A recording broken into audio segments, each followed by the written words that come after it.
In this bull market, which is more important?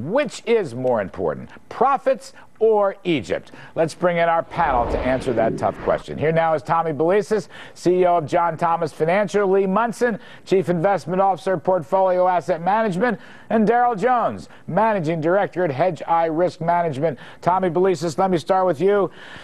Which is more important, Egypt or profits? I mean, at the end of the day, Larry, it's all about profits. But let's talk about Egypt for a second. I think we have an historic situation happening here throughout the Middle East, similar to back when Ronald Reagan was president and told Gorbachev, tear down this wall. The Dow at that time was roughly 2,600. If you look at where we are now, anyone at that time who took this uncertainty in the market and bought into it made an extraordinary amount of money. I mean, both economic and technical trends are pointing one way, and that's to the upside.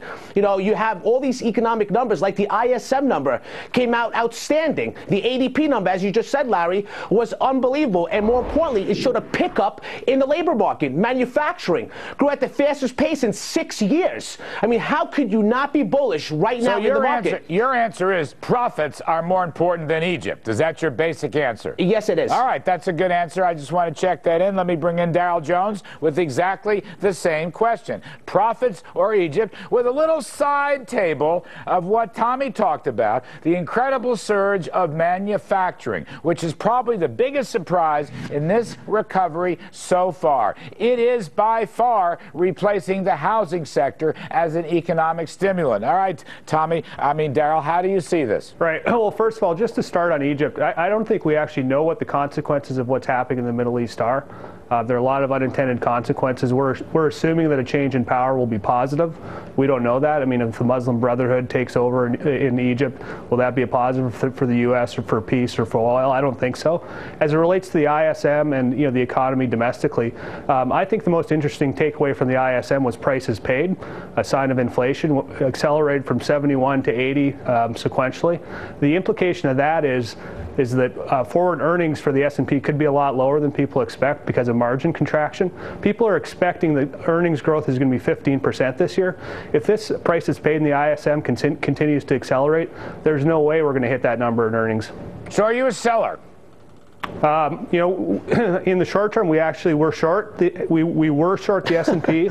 We took it off just because we're getting out of the way of the U.S. dollar. It's very weak, and that's the primary factor right now. But I have to tell you, we're not a buyer here. The S&P is up 93% from its trough, and things are getting worse, not better. I mean, come on. Lee Munson, you're in the middle of this. You got Daryl on the one side. Hang on, Lee. I want to get to Tony Belesis on the other side. Lee Munson, I want to ask you a question. Has nothing to do with profits and has more to do with Egypt. What if freedom and democracy and free elections comes to Egypt? We saw this when we, under Reagan, deposed a dictator, Marcos, in the Philippines. We've seen regime changes towards freedom and democracy in Korea, for example. We saw it in Chile, for example, after a transition. Why isn't the stock market thinking maybe this is going to have a better ending? Freedom and democracy is bullish for stocks. I tweeted that, Lee Munson, and I want to ask you about it. Well, you know what? I came on this show 3 or 4 weeks ago, and I talked about the instability in Middle East, and nobody really thought anything of, and it wasn't that I was scoffed at, it's just that people didn't care. I think that once Egypt goes, we're going to see a whole host of other places like Yemen. I mean, even Albania is going at this point. I think that freedom is going to be great for the stock market, but I'll tell you what. It's not going to be just, bluebirds and lemonade at this point. I think people have to worry about not being in the oil trade. I think that we have an inflation trade right now. I mean, look at the ag stocks right now. They're on fire, and I'll tell you why. If we get more freedom, if we start unlocking people in the Middle East like we unlocked them in China, we're going to have a lot of people wanting to create American-style lifestyles, which involve taking up natural resources that even China is afraid to give up. And I think that it's going to cause the ag stocks. I think it's going to be, we don't even know what's going to happen with energy. And I think we're going to have some inflation. So while I think it's good for stocks, I think that investors need to sit back, relax, and remember, you start getting a lot of people online with freedom and democracy, it takes up a lot of resources. resources. It's going to take up a lot of money. So I think that we need to look at those type of consequences, not just the philosophical debate of should people be free. All right, so Tommy Belesis, you've heard Daryl and you've heard Lee. They sort of have a little different take. Lee is saying freedom and democracy in Egypt, which might spread, is a good thing, but it's going to raise up commodity prices. As I understand Daryl is worried about commodity prices regardless of the outcome in Egypt as a squeeze on profit margins.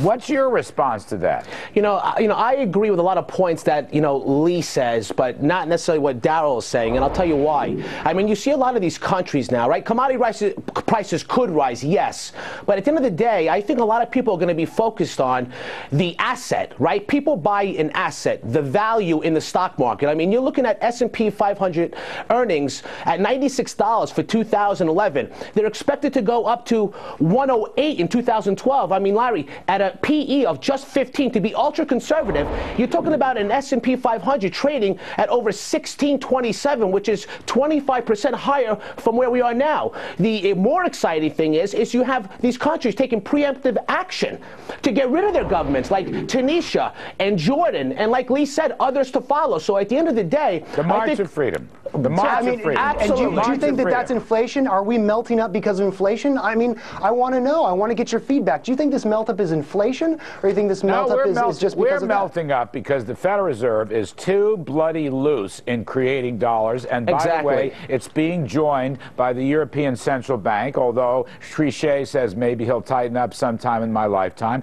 but also China. These big central banks are all too darn loose. But Lee Munson, I think freedom and democracy not only creates consumer demand, it creates business production of the very commodities you're worried about. Freedom works both ways. Economic freedom means the freedom to produce more and innovate and be rewarded for it, and at the same time, it liberates the soul. It liberates the political system. I see it as uniform. I don't know that that's going to happen, Lee. I don't know that, but I'm putting that on a table. Old Reagan guy that I am, I believe in the freedom argument, Lee Munson. Oh, come on. We're talking about Reaganomics 2.0. So, Larry, if that's the case, then basically if we think this is going to work out in Egypt, Larry, you're basically saying, in my hedge fund, I need to press oil, I need to press commodities, because that's going to be the good thing. Because I'm with you on those other topics. Don't sandbag me. You know I'm with you on that stuff. So with that premise, we should be long commodities right now. We should get in it to win it. All right, Daryl Jones, you've heard this whole discussion.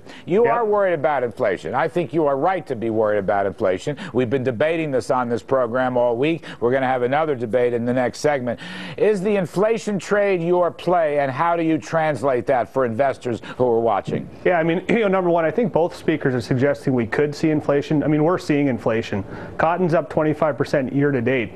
Most commodities in the last 6 months are up between 40 and 100%. Inflation exists, and it's going to continue to exist as long as we debauch the U.S. currency, and we're playing it. We're, we like sugar on the long side. We like certain other soft commodities like wheat and cattle.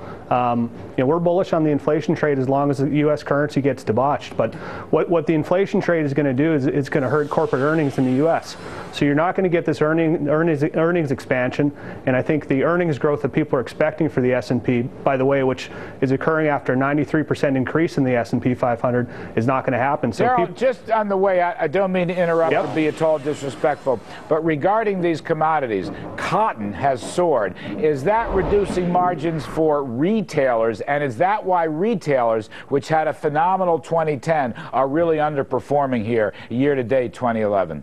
Yeah, I think that's exactly right. The two sectors we're most bearish on are consumer discretion, the consumer sectors, and they've underperformed the rest of the market year to date. And the primary reason, especially for the retailers, is that their number one input cost is up 120% in the last 6 months and 25% year to date. All right, gentlemen, I'm going to leave it there. Tommy Belesis, Lee Munson, Daryl Jones, and Freedom and Democracy. We appreciate it very much tonight. Coming up, folks, a tough question.